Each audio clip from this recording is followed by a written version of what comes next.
कांच के टुकड़ों से भरा हुआ खाना एक ढाबे पर एक नव दंपति ने खाया। उसके बाद जो हुआ उसे कोई भी बता नहीं सकता था, पर उन्होंने अपनी इच्छा से ये क्यों खाया और किस तरीके से ये केस आगे बढ़ा था। जी हाँ, ये हॉरर घटना एक भयानक और एक डरावनी जगह पर हुई थी, जिसका नाम तो मैं नहीं ले सकती, पर आप समझ सकते होंगे कि वो कहाँ और किस जगह पर हुई थी, कैसे हुई थी कहानी को सुनने पर। तो कहानी में बने रहिए, और अगर आप मेरे चैनल पे नए हैं तो प्लीज़ चैनल को सब्सक्राइब ज़रूर कर दीजिए और लाइक और शेयर करना ना भूलिए। तो स्टार्ट करते हैं हम इस डरावनी सी और भयानक सी कहानी को, जो एक सत्य घटना पर आधारित है। तो चलिए चलते हैं और देख लेते हैं ये राजवीर और सविता की कहानी। तो राजवीर जो है वो और सविता दोनों हस्बैंड वाइफ है। शादी को अभी साल भर हुआ है और दोनों काफ़ी ज़्यादा खुश है। जो राजवीर है वो एक 2 स्टार है और उसकी जो वाइफ थी वो हाउस वाइफ है। तो उनकी जो शादी हुई थी उसके बाद ये एनिवर्सरी, फर्स्ट एनिवर्सरी आ रही थी और वो अपनी लाइफ में काफ़ी खुश थे। उसे जो पुलिस वाले हैं तो उन्हें टाइम कम मिलता है, तो उसे काफ़ी कम समय मिलता था अपनी वाइफ के साथ बिताने के लिए। तो उसकी जो वाइफ थी उसने कहा कि एनिवर्सरी आने वाली है, 2 या 3 दिन बाद उसकी जो एनिवर्सरी थी। तो उसने बताया कि इस डेट को अपनी एनिवर्सरी है, तो आप घर जल्दी आ जाना। तो उस काफ़ी खुश थी वो अपनी एनिवर्सरी के लिए, क्योंकि पहली एनिवर्सरी थी और वो लोग चाहते थे कि ये इस चीज़ को हम काफ़ी अच्छे से एंजॉय करें, सेलिब्रेट करें। सब कुछ अच्छा चल रहा था। सविता जो थी वो भी अच्छे से तैयार होकर अपने पति का इंतज़ार कर रही थी, और इंतज़ार करते करते करते करते समय कब बीत गया और अब बचे थे केवल 11:30 बज चुकी थी। आधा घंटा उनकी एनिवर्सरी को ख़त्म होने में बचा था। अब वो काफ़ी ज़्यादा उदास हो जाती, क्योंकि उसके पति जो था अभी तक आया नहीं था, और इतनी ही देर में गाड़ी की आवाज़ आती है और उसका जो हस्बैंड था वो घर आ चुका था।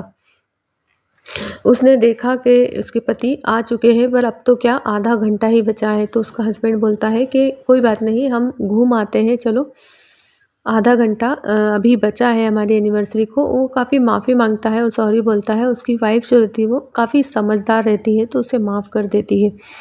अब दोनों घूमने निकल जाते हैं। काफ़ी ज़्यादा समय हो गया था, तो उसकी जो वाइफ थी उसने कहा कि ऐसा कुछ ज़्यादा दूर नहीं जाएंगे, हम आसपास ही चलते हैं और वहीं पर खाना खा लेंगे। तो दोनों को काफ़ी भूख लग रही थी, तो उन्होंने कहा कि ठीक है, हम थोड़ा आगे चलते हैं और खाना खा लेंगे। तो आज जो था इन लोगों को रेस्टोरेंट में खाना नहीं खाना था। मीन्स कि जो उसकी वाइफ थी वो कहती है कि कहीं देसी तरीके से अपन खाना खाएंगे और बट जो एनिवर्सरी है उसे भी वहीं पर सेलिब्रेट कर लेंगे। तो छोटा-सा केक ले जाते हैं वो, और जो एक ढाबा, मीन्स के कहीं पर ढाबा वगैरह होगा तो वहाँ पर रोक लेंगे। तो ये कहानी दिल्ली की है। दिल्ली के करीबन 1.5 से 2 घंटे हो चुके थे दिल्ली से निकले को इन्हें, और अब इनकी एनिवर्सरी भी ख़त्म हो चुकी थी। उसका जो हस्बैंड था वो गाड़ी चला रहा था। उसने कहा कि मैं तुम्हें एक काफ़ी अच्छी जगह पर ले जाना चाहता हूँ, जहाँ पर हम ये सब चीज़ें सेलिब्रेट करेंगे। तो वो लोग पहुँचते-पहुँचते काफ़ी समय हो जाता है, क्योंकि बीच में बारिश होने लगती है और बारिश के कारण उनकी जो गाड़ी थी वो कहीं पर पंचर हो जाती है। तो उसकी वाइफ़ का पहले ही दिमाग ख़राब था, क्योंकि पूरा दिन ऐसा ही निकल गया था। हो सकता था कुछ जो पॉज़िटिव चीज़ें थी वो उन्हें रोक रही थी, पर वो लोग नहीं समझ पा रहे थे कि अब उन्हें घर जाना चाहिए। उनके 2 या 3 बार उनकी गाड़ी को रोका गया उस जगह पे जाने के लिए।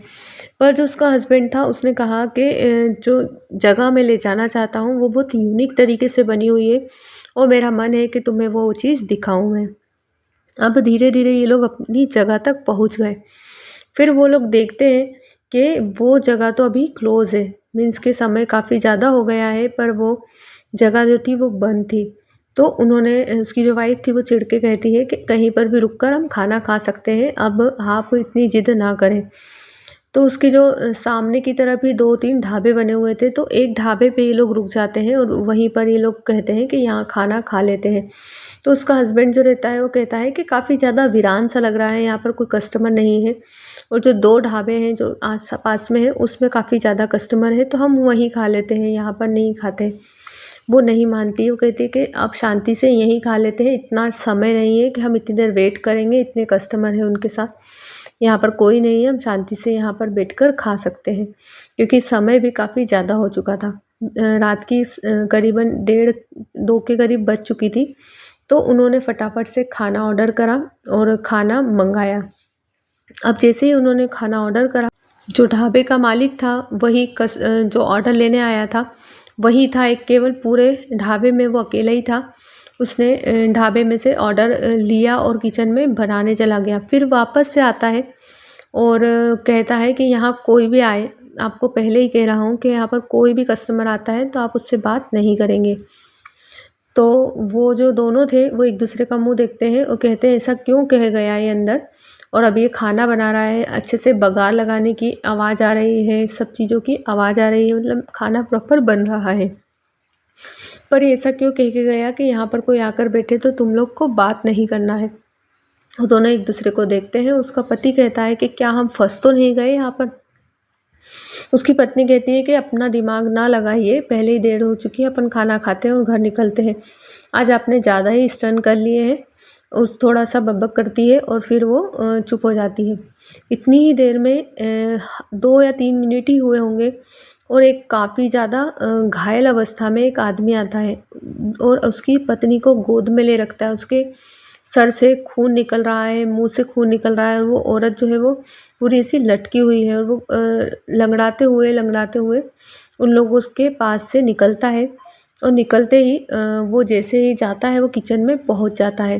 वो किचन में जो आदमी था उसको वो गलत-गलत बोलता है, चिल्लाता है कि तुम्हारे खाने के वजह से मेरी पत्नी की ये हाल हुई है और मेरा ये हाल हुआ है।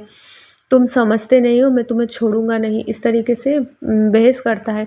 तो दोनों पति-पत्नी एक-दूसरे का मुँह देखते हैं कि क्या यहाँ पर खाना खाना सही होगा हमारा? वो उसकी पत्नी कहती है कि इतना दिमाग ना लगाएँ, सब चीज़ें इनके ऊपर नहीं होती है, ऐसा कुछ हुआ नहीं होगा। ये लोग लग रहा है कि काफ़ी ज़्यादा एक्सीडेंट हुआ है, ऐसा कुछ, ये चीज़ें नहीं है इनके साथ कुछ भी। वो लोग जो दोनों थे फिर वो उसी कंडीशन में वो लोग निकलते हैं वहाँ से। अब इसकी जो पत्नी रहती है वो कहती है कि क्या हुआ था भाई साहब जो आप इस तरीके से आए और इतनी ज़ोर-ज़ोर से चिल्ला रहे हैं? तो वो पलट के एकदम देखता है और कहता है कि चले जाओ दोनों यहाँ से, नहीं तो तुम दोनों बचोगे नहीं। इस तरीके से कह के चला जाता है और घुर्राता हुआ सीधे थोड़ा आगे जाता है और वो गायब हो जाता है। गायब जैसे ही होता है वो दोनों पति-पत्नी डर जाते हैं क्योंकि उन्हें थोड़ी देर तो दिखता है फिर वो चला जाता है। उसकी पत्नी उसकी गोद में थी। अब थोड़ी ही देर होती है और ये लोग खाना खाकर अपने घर को चले जाते हैं। घर जाते ही उसकी जो पत्नी होती है वो काफ़ी ज़्यादा बीमार होने लगती है और उसे वही आदमी, वही औरत हर जगह दिखने स्टार्ट हो जाते हैं। इस तरीके से दिखते हैं कि वो मेंटली डिस्टर्ब होने लगती है, क्योंकि उसे सुबह शाम हर जगह वही औरत दिखने लगती है। वो लटकी हुई और वो आदमी भी उसे नज़र आने लगता है। अब वो काफ़ी ज़्यादा इलाज कराते हैं, दवाई कराते हैं, सब कराते हैं। करीबन 6 महीने हो चुके थे। अब उन्हें कोई भी इलाज या कोई भी दवाई समझ नहीं आ रही थी और एक दिन तो ऐसा हुआ कि दोनों पति-पत्नी बैठे हुए थे, करीबन रात की 12 साढ़े 12 बजे। उन्हें वही सीन वापस से जो ढाबे पे हुआ था, वही सीन उनके घर में दिखता है और वो दोनों पति-पत्नी आते हैं, किचन में जाते हैं और ये दोनों बेडरूम में बैठे हैं। दीवार को पार करते हैं, वो कहते हैं कि हमारा दरवाज़ा लगा हुआ था पर हमें वो पूरा सीन वापस से क्रिएट होते हुए दिखा। पत्नी को 6 महीने से दिख रहा था पर आज मुझे भी वो दिखा। फिर मैं समझ गया कि ये चीज़ें नॉर्मल नहीं है, ये डॉक्टर से ठीक नहीं होगी, मुझे कुछ ना कुछ करना होगा। तो वो वहीं ढाबे पर जाता है और उस ढाबे वाले से पूरी जानकारी लेने की कोशिश करता है। तो वो इस चीज़ों को नहीं बताता है। फिर उसे दबाव में लेता है क्योंकि उसके साथ पुलिस थी, पुलिस की टीम थी। तो वो पूरी जानकारी को अपने अंडर में लेके पूरी जानकारी लेता है। तो जब उसे जो चीज़ें पता चलती है उसके होश उड़ जाते हैं। वो बताता है आदमी कि यहाँ पर जो ढाबा बना है उसके पहले यहाँ पर कई सालों पुराना कब्रिस्तान था, जिसे बदल कर मेरे दादाजी ने ढाबा बनाया था। और उनके पास कुछ ऐसी शक्तियाँ थी जिसके कारण ये ढाबा काफ़ी ज़्यादा चलता था और किसी को भी कोई प्रॉब्लम नहीं हुई थी। पर कुछ ही साल बाद मेरे दादाजी का देहांत हुआ था और उसके बाद मेरे पापा ने इसे संभाल लिया था। पापा के संभालने के बाद यहाँ पर कुछ अलग-अलग घटनाएँ घटने लगी थी। लोगों को अजीब-अजीब सी चीज़ें नज़र आने लगी थी।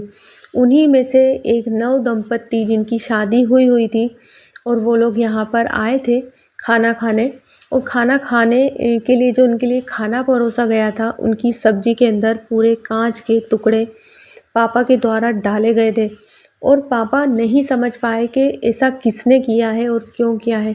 पर जब दोनों ने वो चीज़ें खाई, उसका खाना खाया, तो उनकी मृत्यु हो गई थी वहीं पर बैठे-बैठे कुर्सी पे। बस वही दिन से आज तक हमारा ढाबा कभी भी चलता नहीं था। मीन्स के दिन में चल जाता है पर रात में आज भी वो दोनों पति-पत्नी आते हैं और इसी तरीके से हमें परेशान करते हैं और चले जाते हैं। पापा की तबीयत ख़राब होने के कारण पापा यहाँ पर नहीं बैठते हैं, क्योंकि उन्हें भी ये चीज़ें नज़र आती है और वो काफ़ी ज़्यादा परेशान करती हैं। और अब मैं ही यहाँ पर बैठता हूँ और मैं ये सब चीज़ें संभालता हूँ। और उसके बाद से ही ये चीज़ें स्टार्ट हो गई थी दिखना। जो आपको दिखा था वो दोनों भूत थे और वो कोई ओरिजिनल नहीं थे, मीन्स के असली इंसान नहीं थे। वो दोनों वही थे जिनके साथ ये हादसा हुआ था। और मैंने आपको पहले भी कहा था कि अगर आपको कुछ दिखता है तो आपको टोकना नहीं है, पर आपकी पत्नी ने उन्हें रोका और पूछा। बस वहीं से आपकी पत्नी की तबीयत ख़राब होना शुरू हो गई थी। और पहली बात तो मैं 12 बजे के बाद ऑर्डर लेता ही नहीं हूँ, पर आपकी ज़िद के कारण मैंने खाना बना दिया था। 12 बजे के बाद सब कुछ बंद कर देते हैं, पर यहाँ पर अगर ढाबा बंद हो जाता है तो यहाँ पर कई ज़्यादा हादसे होते हैं। इसलिए मैं इस ढाबे को बंद नहीं कर पा रहा हूँ, क्योंकि उसके बाद पता नहीं क्या-क्या होगा और किस-किस की मृत्यु होगी। इसलिए मुझे जो मेरे फैमिली के मेंबर्स हैं, मीन्स के दादा और पापा ने कहा था कि इस ढाबे को कभी बंद मत करना, तुम चलाते रहना।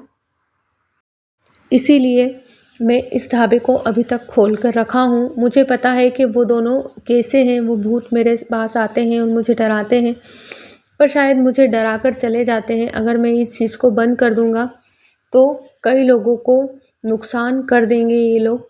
इसलिए मैं यहीं पर बैठकर खोलता हूँ और उसे पूरे 24 घंटे खुला रखता हूँ।